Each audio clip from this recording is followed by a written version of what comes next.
Hello, नमस्कार प्यारे बच्चों। मैं Vijay Bansal, math lecturer, Jakhal block, district Fatehabad से, हरियाणा एजुकेशन डिपार्टमेंट। आज हम अपनी मैथ की क्लास के अंदर कुछ सीखेंगे। हाँ जी प्यारे बच्चों, जो आज हम स्टार्ट करेंगे हमारी क्लास 10th का हमारा जो 4th चैप्टर है, ठीक है, द्विघात समीकरण, उसकी एक्सरसाइज 4.2 देखेंगे। एक्सरसाइज 4.2 का हम फर्स्ट क्वेश्चन ऑलरेडी कर चुके हैं, ठीक है, जिसके अंदर हमने गुणनखंड बनाने सीखे, फैक्टर मतलब हमारे सबसे पहले लेक्चर के अंदर। इसका क्वेश्चन नंबर 2 हम ऑलरेडी कर चुके हैं, क्योंकि ये आपके पास क्वेश्चन एग्जाम्पल नंबर जो 1 है, ठीक है, क्या कह रहा है हमें, उदाहरण 1 में दी गई समस्याओं को हल कीजिए, ठीक है। इसके अंदर जब हमने उदाहरण नंबर 1 किया था हमारे पिछले लेक्चर्स के अंदर, तो साथ साथ हमने उनको भी सॉल्व करके देखा था। अगर आपने ये चीज़ें नहीं देखी हैं तो डिस्क्रिप्शन में आपको लिंक मिल जाएगा, आप वहाँ से उन वीडियो को वॉच कर सकते हैं, या प्लेलिस्ट के अंदर मेरे यूट्यूब चैनल विजय जाखल बंसल मैथ पर जाकर प्लेलिस्ट के अंदर आपको मिल सकती हैं ये वीडियोस, ठीक है। 10th क्लास के अंदर देख लेंगे आप। और उसके अंदर आपके पास अब देखेंगे, हमारे पास क्वेश्चन नंबर 3 से स्टार्ट करेंगे। आपके पास हम द्विघात समीकरण हम जानते हैं A X plus B X plus C equal to 0।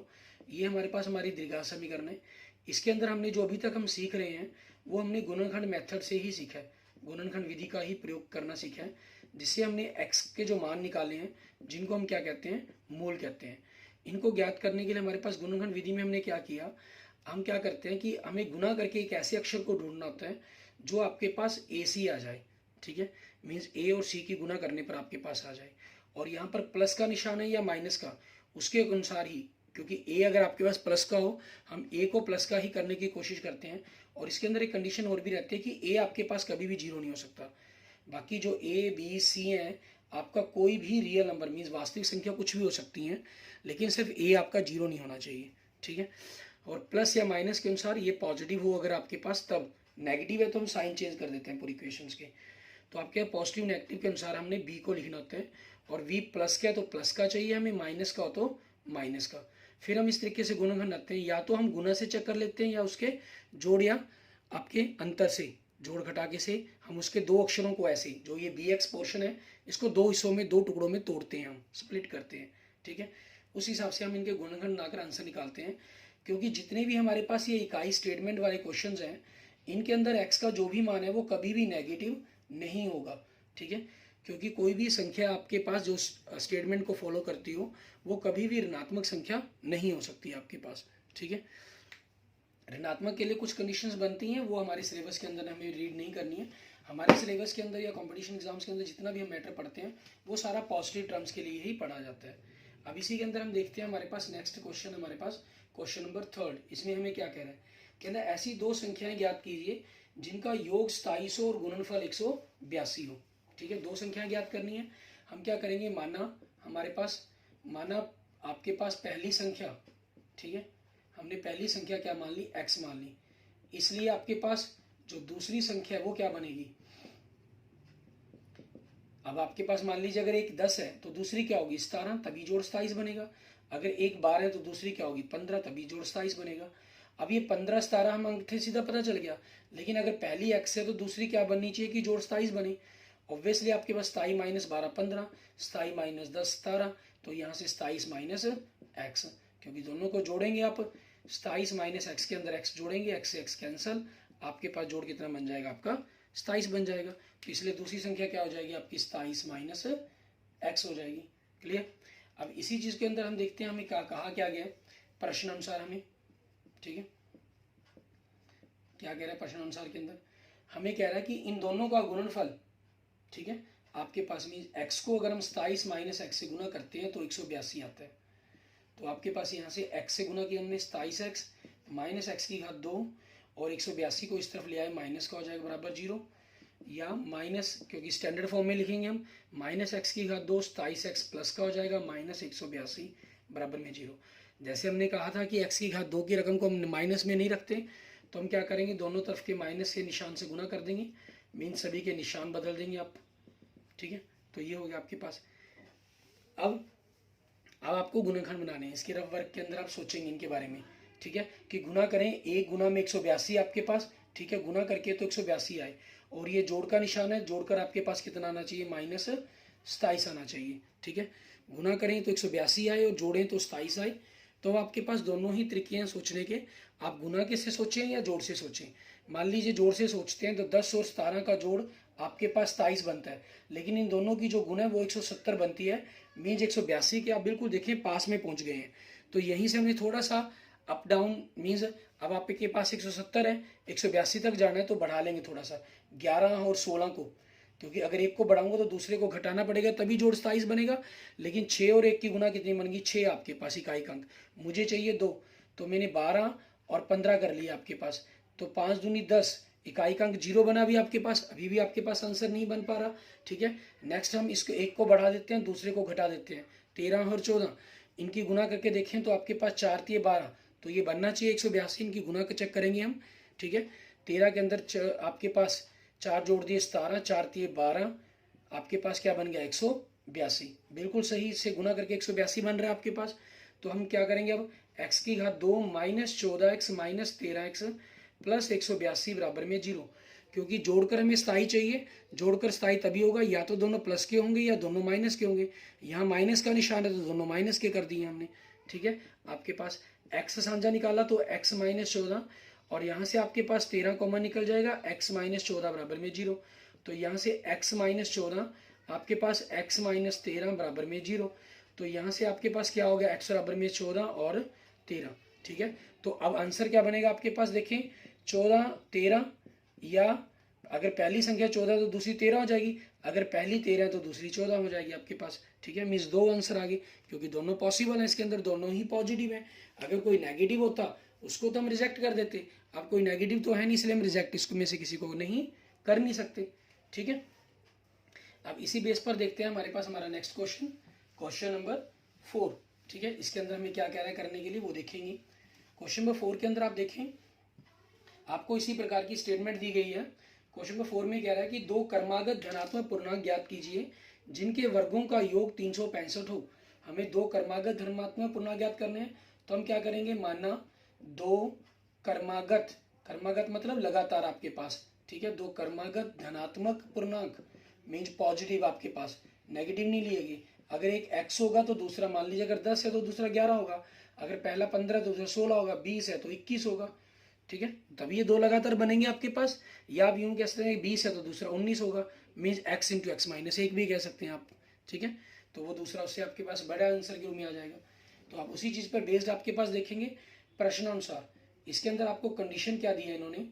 ठीक है, हमें कह रहा है इनके वर्गों का, मीन्स x का वर्ग और x प्लस 1 के वर्ग का योग, मतलब दोनों का जोड़ आपके पास कितना कह रहा है, 365। तो यहाँ से आपके पास समीकरण क्या बनेगी, x की घात 2, यहाँ a प्लस बी की घात 2 का फार्मूला a की घात 2 प्लस 2ab, 2 गुना x गुना 1 2x हो जाएगा, प्लस b की घात 2 1, 365 इधर आगे माइनस का हो गया बराबर में 0 आपके पास।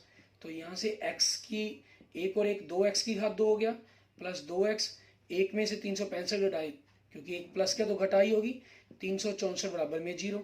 तो यहाँ से आपके पास अगर 2 से भाग कर दें, x की घात 2 प्लस x माइनस 182 बराबर में 0 आपके पास।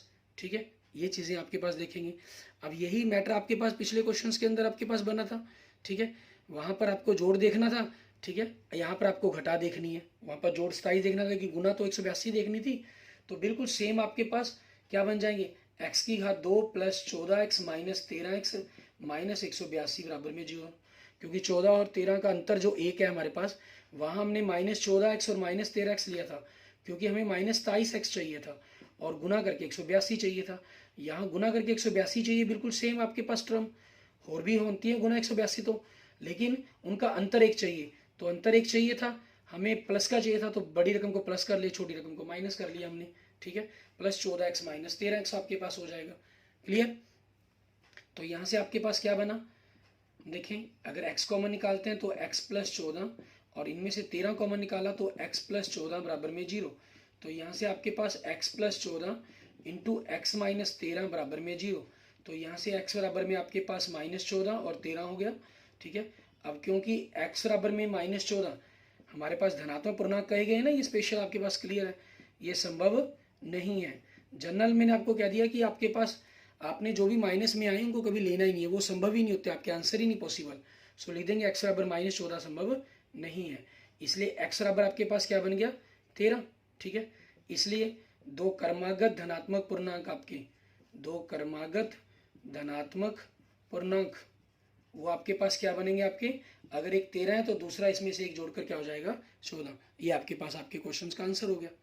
क्लियर, ठीक है। कंडीशन ये -14 और -13 आपके पास सेटिस्फाई करते हैं आपको। एक -14 एक जोड़कर -13 बन गया, उनके वर्गों का योग करेंगे 365 बनेगा। दो क्रमागत धनात्मक पूर्णांक होगी लेकिन धनात्मक नहीं है, वो ऋणात्मक है, इस कारण उनको रिजेक्ट कर दिया गया आंसर से। क्लियर। इसके बाद देखते हैं हमारे पास हमारा नेक्स्ट पार्ट, ठीक है, आपके क्वेश्चन नंबर 5। इसके अंदर हमें क्या कह रहा है करने के लिए वो देखेंगे। क्वेश्चन नंबर 5 के अंदर हमें कह रहा है एक समकोण त्रिभुज की ऊंचाई इसके आधार से 7 सेंटीमीटर कम है और यदि कर्ण 13 सेंटीमीटर है तब दो भुजाएं अन्य भुजाएं ज्ञात करें। आपके पास एक समकोण त्रिभुज दी गई है, ठीक है, जिसके अंदर इन्होंने मान ली कहा कि जो इसकी ऊंचाई है आधार से 7 कम है। मान लीजिए अगर आधार x है तो ये x से 7 कम -7 हो जाएगी और ये आपको 13 दिया गया। समकोण त्रिभुज है मीन जिसके अंदर 90 डिग्री का कोण बन रहा है। तो हमने क्या किया, हम करते हैं माना आधार आपके पास, ठीक है, आधार हमने कितना मान लिया x सेंटीमीटर, ठीक है, इसलिए इसकी हम कहें लंबाई कहें या इसको कर्ण की ऊंचाई कह लीजिए, ठीक है, ये लंब कह लीजिए। इसलिए इसकी जो ऊंचाई है, ठीक है, आपके पास जो ऊंचाई है वो क्या हो जाएगी 7 कम कही है, इन्होंने कहा ना आधार से 7 कम है। आधार मान लीजिए अगर 10 होता तो 7 कम मतलब 10 - 7 3 बनती वो। अगर 20 होता तो 20 - 7 मतलब 13 बनती, ठीक है।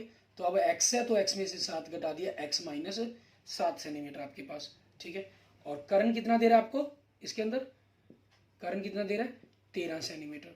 तो अब आपके पास कर्ण, ठीक है, आधार, ऊंचाई कहें या लंब कहें, ठीक है, इन तीनों के बीच में एक संबंध है हमारे पास जिसको हम पाइथागोरस प्रमेय भी कहते हैं। और इसको सबसे पहले खोजा था हमारे पास बोधायन महर्षि ने, ठीक है, इसलिए इसको बोधायन प्रमेय भी कहा जाता है। तो उसी के अकॉर्डिंग हमारे पास पाइथागोरस प्रमेय द्वारा, ठीक है, पाइथागोरस प्रमेय द्वारा आपके पास, या आप इसको बोधायन प्रमेय द्वारा भी लिख सकते हैं, ठीक है, बोधायन प्रमेय द्वारा आपके पास। तो उस कंसेप्ट के अकॉर्डिंग आपके पास कंसेप्ट क्या है आपका, कर्ण का वर्ग आपके पास, ठीक है, आधार का वर्ग और ऊंचाई कहें या लंब कहें, हमने ऊंचाई शब्द का प्रयोग किया तो ऊंचाई लिख लेते हैं, ऊंचाई का वर्ग, ठीक है, ये आपस में बराबर होगा। पाइथागोरस ने इसको त्रिभुज पर कहा, बोधायन ने कहा था कि आपके पास एक समकोण त्रिभुज के कर्ण पर, ठीक है, इसकी सबसे बड़ी भुजा पर बनने वाला जो वर्ग है, मीन्स उसने कंसेप्ट इस प्रकार से एक्सप्लेन किया था कि इस पर बनने वाला जो वर्ग है इसका क्षेत्रफल इन दोनों भुजाओं पर बनने वाले वर्ग के क्षेत्रफल के योग के बराबर होगा, ठीक है। बात वो एक ही है, वर्ग करने पर आपके पास वही कंसेप्ट बनता है। वर्ग का मतलब क्या हुआ, उसका वर्ग का क्षेत्रफल हो गया उस भुजा का, ठीक है। तो अब उसी चीज़ के अकॉर्डिंग आपके पास कर्ण कितना है आपके पास 13 है, 13 का वर्ग, आधार कितना है x का वर्ग, ऊंचाई कितनी है x - 7 x - 7 का वर्ग। तो 13 का वर्ग 169, x की घात 2, यहाँ a की घात 2 - 2 ये भी 2 को x से गुना किया 2x, 7 से गुना किया -14x प्लस b की घात 2 49 आपके पास। अब इन दोनों को इधर ले आए, एक और एक 2x की घात 2 माइनस का हो जाएगा, -14x इधर आके प्लस का हो जाएगा, 169 इस तरफ है हमारे पास लेफ्ट साइड में, 49 आगे इधर आके माइनस का हो गया। तो आपके पास -2x की घात 2 प्लस 14x प्लस 120 बराबर में 0। यहाँ से आपके पास -2 से अगर आप भाग कर दें x की घात 2, माइनस के कारण सभी के निशान बदल जाएंगे, ठीक है, और 2 से भाग करने पर 7x 60 आपके पास ये हो गया। अब इसके अंदर आपको इसके गुणनखंड आने कि गुना करके तो आपके पास 60 आए और घटा करने पर 7 आए। हम 10 में से 3 घटाएं, ठीक है, तो 7 बनेगा, लेकिन गुना करके 30 बना आपके पास। 12 में से 5 घटाएं, ठीक है, 12 पंजे 60 घटा करके 7 बनेगा आपके पास। बन गया हमारे पास 12 और 5 इसके अंदर, ठीक है। तो x की घात 2 -12x प्लस 7x -60 बराबर में 0। क्योंकि घटा करनी है तो एक निशान माइनस का एक प्लस का लेंगे। हमें जो रकम चाहिए वो 7 नहीं 5, ठीक है, हमें जो रकम चाहिए वो माइनस में चाहिए, इसलिए माइनस की रकम को बड़ा किया, छोटी रकम को हमने प्लस का लिया। तो यहाँ से x कॉमन निकाला तो x - 12, 5 कॉमन निकाला तो x - 12 बराबर में 0, x - 12 x प्लस 5 बराबर में 0। यहाँ से x 12 हो जाएगा प्लस का हो जाएगा, 5 हो जाएगा माइनस का हो जाएगा आपके पास, ठीक है। x बराबर में -5 संभव नहीं है, क्योंकि x क्या चीज़ है आपके पास ठीक है। अगर आप देखें कि x क्या चीज़ है, x आपके पास एक समकोण त्रिभुज का आधार है, आधार कभी भी माइनस का नहीं हो सकता, ठीक है। इसलिए x आपके पास कितना होगा 12, मतलब आधार आपके पास क्या बन जाएगा आपका 12 सेंटीमीटर, ठीक है। और ऊंचाई आपके पास क्या बन जाएगी, 12 में से हमें 7 घटाना है, 12 में से 7 घटा पर कितना आ गया 5, मतलब आधार हमारे पास ऊंचाई कितनी हो जाएगी 5 सेंटीमीटर हमारे पास। क्लियर, ये हमारे पास हमारे क्वेश्चन का आंसर बन जाएगा, ठीक है। उसके बाद देखते हैं हमारे पास एक्सरसाइज 4.2 का हमारा लास्ट क्वेश्चन। इसके अंदर हमें इसको किस प्रकार से सॉल्व करना है वो देखेंगे हम। एक्सरसाइज 4.2 का आपके पास क्वेश्चन नंबर 6। इसके अंदर हमें कह रहा है कि एक कुटीर उद्योग एक दिन में से कुछ बर्तनों का निर्माण करता है और एक विशेष दिन यह देखा गया कि प्रत्येक नग का निर्माण लागत उस दिन के निर्माण किए गए बर्तनों की संख्या के दुगने से 3 अधिक है। उस दिन को कुल निर्माण लागत 90 रुपये थी। निर्मित बर्तनों की संख्या और प्रत्येक नग की लागत ज्ञात कीजिए, ठीक है।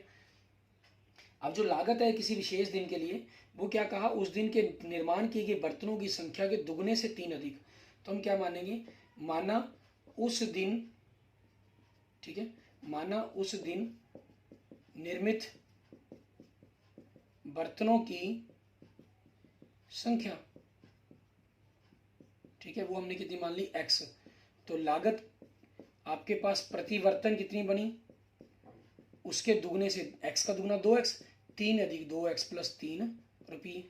और कुल लागत कितनी दी है इन्होंने उस दिन की 90 रुपये, ठीक है। तो इनकी गुना कर देंगे, आपके पास जितने बर्तन है एक की लागत से गुना कर दें, x गुना 2x प्लस 3 बराबर में 90। आपके पास गुना किया तो 2x की घात 2 प्लस 3x, 90 इधर आके माइनस का हो जाएगा बराबर में 0। अब देखें गुना करके 90 दूनी 180 आना चाहिए, और घटा का निशान है तो घटाकर आपके पास, ठीक है, कितना आना चाहिए 3 आना चाहिए। अब देखें 10 में से 7 घटाए तो 3 आ जाएगा, लेकिन गुना करके 70 आया तो आंसर नहीं होगा, ठीक है। 15 में से आपके पास 5 बढ़ा दिया, 15 में से 12 घटा दें, ठीक है, तो 3 आ जाएगा। 15 को 12 से गुना करें अगर हम, ठीक है, 15 और 2 17, 17 1 18 कैरी 180, ठीक है, गुना करके 180 बनेगा। तो ये सही हो गया आपके पास। मैं जो गुना कर रहा हूँ आपको जैसे पहले ही क्लियर किया, मैं वैदिक मैथमेटिक्स से कर रहा हूँ मैं, ठीक है। आपके पास देखेंगे अब आपके पास 15 और 12 बन गया, मतलब 2x की घात 2 plus 15x minus 12x minus 90 बराबर में 0। गुना करके हमने बड़े को प्लस छोटे को माइनस इसलिए लिखा क्योंकि हमें घटा करके चाहिए, तो निशान अलग अलग होने चाहिए। यहाँ से आपके पास x संज्ञा निकलेगा तो 2x प्लस 15 माइनस का माइनस, यहाँ में जो ब्रैकेट में चाहिए वो 2x प्लस 15 चाहिए, ठीक है। तो 2 चाहिए तो क्या कॉमन निकलना चाहिए, 6, 6 दूनी 12, 15 छिके 90 आपके पास, ठीक है। तो इसका मतलब 2x प्लस 15 और x माइनस 6 बराबर में 0। तो यहाँ से आपके पास x 15 उधर के माइनस का 2 बटा में 2 और 6 प्लस का आपके पास, ठीक है। अब x बराबर माइनस 15 बटा 2 संभव नहीं है। ये क्यों संभव नहीं है, क्योंकि x क्या चीज़ है आपके पास, उस दिन जो निर्मित हुए बर्तनों की संख्या वो है, और किसी चीज़ की गिनती काउंटिंग वो कभी भी माइनस में नहीं हो सकती है आपके पास, ठीक है। उस चीज़ के कारण आपके पास ये माइनस 15 बटा 2 संभव नहीं है। तो x बराबर 15 6 हो गया आपके पास मीन्स, ठीक है। इसलिए x बराबर में 6, मतलब बर्तनों की संख्या क्या बन गई आपके पास उस दिन की, बर्तनों की संख्या क्या बन गई 6, ठीक है। तो एक बर्तन की लागत कितनी बन गई आपके पास, उसके दुगने से 3 अधिक, तो 6 दूनी 12 प्लस 3 मतलब 15 रुपये, ठीक है। ये आपके पास आपके क्वेश्चंस के आंसर बन जाएंगे। क्लियर। इसके बाद हम जो करेंगे हमारी नेक्स्ट एक्सरसाइज आपके पास 4.3 करेंगे हम, ठीक है, जिसके अंदर हमने आपके पास ऐसी ही द्विघात समीकरणों को, ठीक है, हमारे पास इनको सॉल्व करने के लिए हमने अलग अलग मेथड यूज़ किए। आपके पास द्विघात समीकरण सॉल्व करने के लिए अभी तक हमने जो मेथड यूज़ किया है वो हमारे पास पहला मेथड था गुणनखंड विधि, ठीक है। हमने गुणनखंड बनाना सीखा, जो हम ऑलरेडी 9th क्लास के अंदर, 8th क्लास के अंदर, 7th क्लास के अंदर आप सीख चुके हैं। अब दूसरी विधि हम इसके अंदर जो सीखेंगे हमारे पास द्विघाती सूत्र, ठीक है, और तीसरी हमारे पास जो इसके अंदर हम बात करेंगे हमारे पास पूर्ण वर्ग विधि, ठीक है। पूर्ण वर्ग विधि आपके पास सिर्फ हम कुछ क्वेश्चन सॉल्व करेंगे इसके ऊपर, ठीक है, आपके पास। और जो द्विघाती सूत्र है उसके ऊपर हम पूरी अगली 2 एक्सरसाइज के अंदर मेनली हम द्विघाती सूत्र या गुणनखंड विधि का ही प्रयोग करने की कोशिश करेंगे।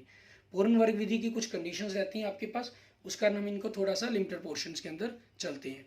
इसमें क्या रहता है आपके पास ax की घात 2 प्लस bx प्लस c बराबर 0, ये दिया गया।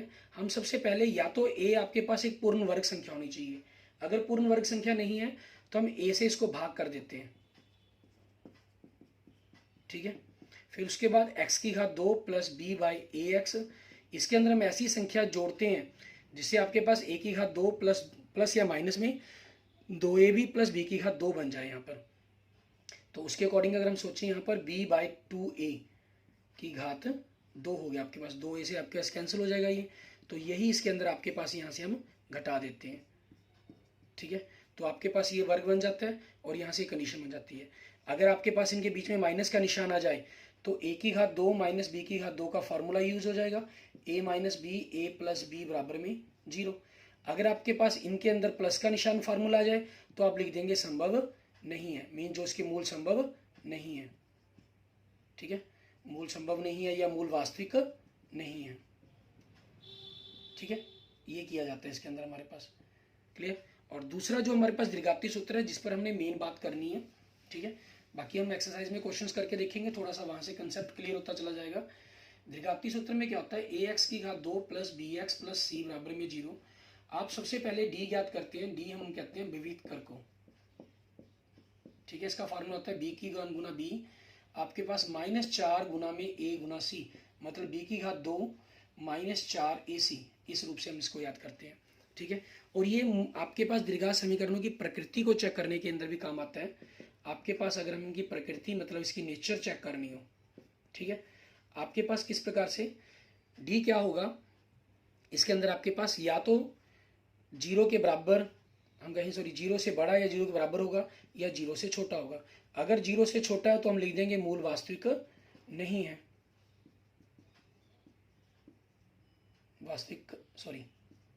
नहीं है।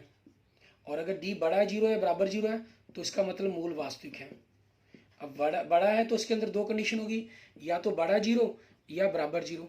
बराबर है तो वास्तविक तो है ही, और साथ में मूल क्या हो जाते हैं, बराबर हो जाते हैं और एक परिमेय संख्या बनाते हैं आपके पास ज़्यादातर, ठीक है।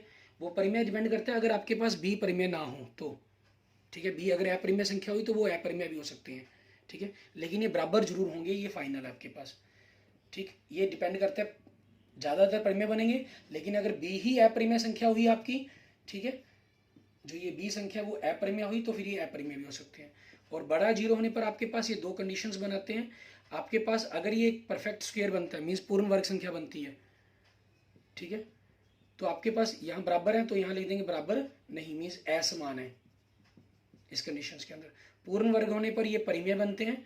वही कंडीशन इसमें बी वाली कंडीशन ही रहती है कि बी आपका अपरिमेय होना चाहिए, अपरिमेय नहीं होना चाहिए, बी आपका परिमेय होना चाहिए, ठीक है। और अगर पूर्ण वर्ग नहीं है ये तो आपके पास ये 100% फिर अपरिमेय ही बनेगा, बी चाहे कुछ भी हो, ठीक है। ये आपके पास हमेशा रहेगा, क्लियर। और इसमें आपके पास अपरिमेय से परिमेय के अंदर आने की कंडीशन में डिपेंड करता है कि एक भी आपके पास एक अपरिमेय संख्या हो और उससे आपका जो अपरिमेय अंक है वो आपस में कैंसिल होता हो। लेकिन उस कंडीशंस का यूज़ आपके सिलेबस में बहुत कम है। हम जो करेंगे मेनली जनरल, आपके पास इन चीज़ों को बी को ए और बी परिमेय संख्या के रूप में ही हम इनको सॉल्व करते हैं, यूज़ करेंगे हमारे पास, ठीक है। अब आपके पास जो अगर ये वास्तविक है मूल, तो इन मूलों को ज्ञात कैसे किया जाता है, क्योंकि गुणनखंड तो इसके अंदर बनाना नहीं हमने, ठीक है। इस फार्मूले की खोज की थी एक महान मैथमेटिशियंस हैं, ठीक है, हिंदुस्तान के श्रीधराचार्य जी, ठीक है, उन्होंने इसको दिया था। और उन्हीं द्विघात समीकरण के लिए आपके पास ये सूत्र है, तो इसको द्विघाती सूत्र के नाम से ही जाना जाता है, ठीक है। हम इसको द्विघाती सूत्र ही बोलते हैं, मीन्स क्वाड्रिक फार्मूला। इसका फार्मूला क्या होता है, -b plus minus root d by 2a, ठीक है। प्लस माइनस मीन्स इसके आगे दो भाग हो जाएंगे, -b प्लस वर्गमूल d बाई 2a और दूसरा -b माइनस वर्गमूल d बाई 2a। आपको देखें d अगर माइनस का अंदर होगा तो उसका वर्गमूल संभव नहीं है, उसकी एक परिमेय संख्या हमारे पास संभव नहीं है, ठीक है। तो उसी चीज़ के कारण उसको वास्तविक नहीं लिखा गया, उसके अंदर वो एक कॉम्प्लेक्स नंबर बन जाता है हमारे पास। कॉम्प्लेक्स नंबर के अंदर एक इमेजिनरी नंबर हो जाता है, इमेजिनरी पार्ट चला जाता है उसका, जिसके बारे में हम आगे क्लास +1 के अंदर पढ़ेंगे, ठीक है। यहाँ तक हमने सिर्फ इन्हीं चीज़ों के बारे में इनके अंदर जानना है, ओके। ये हमने अपनी अगली एक्सरसाइज के कुछ बेसिक कंसेप्टों के बारे में बात कर लिया है, जिसको हम देखेंगे आगे, ठीक है। आप चाहें तो ट्राई करना तो ट्राई करके भी देख सकते हैं, okay okay, thank you friends, thank you students. अगर आपको मेरी वीडियो अच्छी लगी तो इसको लाइक करें, अपने दोस्तों मित्रों के साथ इसको जरूर शेयर करें, और किसी भी प्रकार की प्रॉब्लम के लिए आप मुझे मैसेज कर सकते हैं।